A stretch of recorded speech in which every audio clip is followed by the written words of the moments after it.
Super 6 eight పోయిందో ఇది అయ్యో ఇప్పుడు ఇక్కడికి వెళ్ళామనుకో ముందు 170 రూపాయలు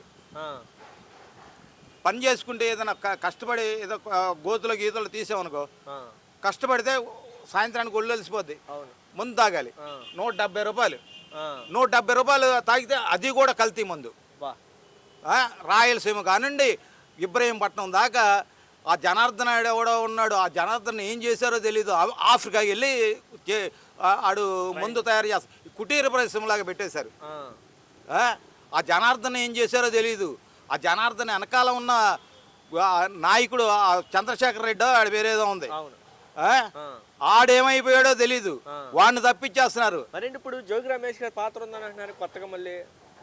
జోగి రమేష్ ఏం చేస్తాడండి? ప్రభుత్వంలో ఉన్నాడా జోగి రమేష్?